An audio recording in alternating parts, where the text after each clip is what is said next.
All right, thank you, and welcome. And so, therefore, fellow Africans, so welcome to our today's episode about uh, the resources that we own in Africa. Being on Wednesday, we discuss our pillar number three. And so, fellow Africans, when we speak about resources, we speak about what we own, not what we perceive to own, but what we really own as an African continent. And so, in Africa, we have immense resources, and today, our country to help us prove this or continue to prove this about our resources is a country in the western part of Africa, and that is country by the name Niger. Niger is a country of an estimated population of about 29.3 million people, with a GDP of approximately 16.8 billion US dollars. And Niger, the geographical size of Niger is approximately 1.2 million square kilometers of land. And so, therefore, fellow Africans, today the mineral in Niger that we want to tackle is a mineral by the name uranium. Uranium is a mineral, a very critical mineral in the nuclear energy sector. And Niger is actually among the top five global producers of uranium. And also remember that Niger supplies 5% of the total uranium globally. 5% of uranium globally comes from the supply comes from Niger. And so we want to see what has been the norms or the proceedings in the manufacture, or not manufacture, but the mining of uranium in Niger.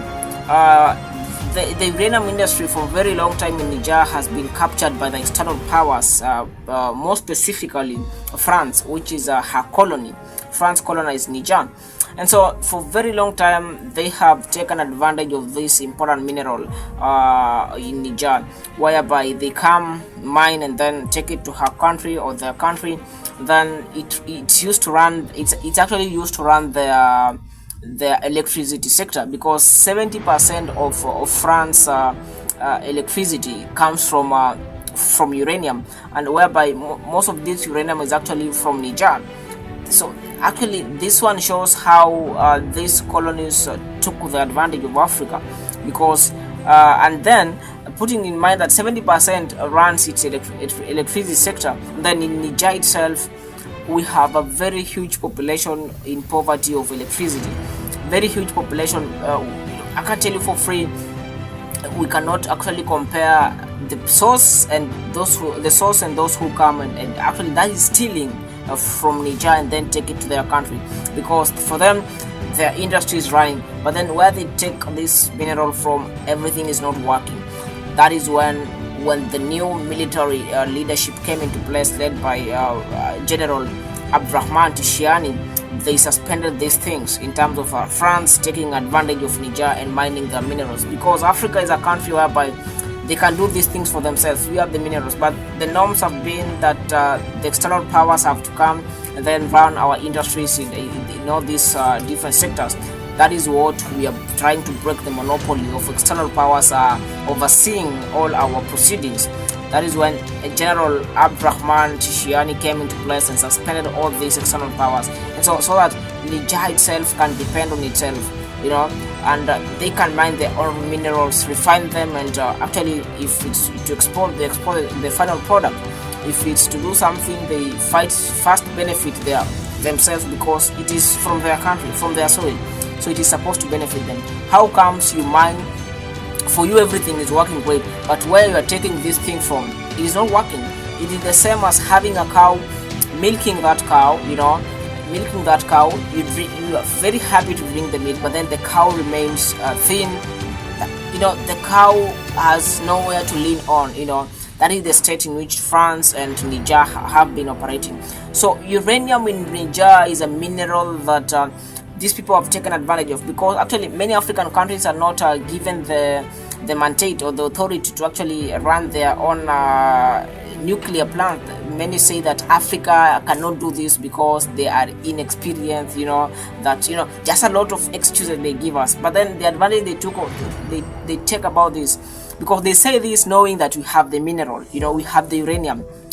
They say it knowing that we have the core mineral that is supposed to run the nuclear energy industry. They say it like that. So when they say it, when now African countries listen to them, what do? Now themselves, they come mine. We get some small, they mesmerize us with some small revenues of money. And then they go to their benefit. They hugely benefit from that more than the host, or more than the source itself. That is what we are trying to break as an African country. We have to figure ways in which we ourselves can mine our own minerals, refine them here. Then if it's to export, we export the final product. That is what we're supposed to start.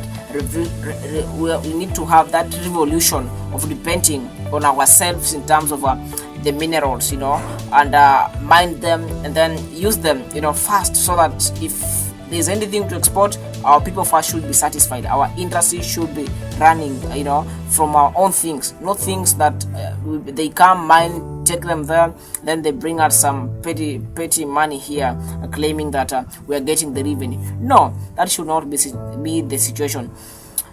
And so therefore, fellow Africans, allow me not to go past that, because today let's have a brief one because of one, two, three reasons. And thank you very much for being there for us on this day of Wednesday. Let's meet tomorrow as we discuss our which episode is that? Our fourth Peel of the Change for African campaign, which is about the living standards in Africa. So therefore, fellow Africans, I wish you a great afternoon and a great day in particular. Thank you. God bless you. Good to have you.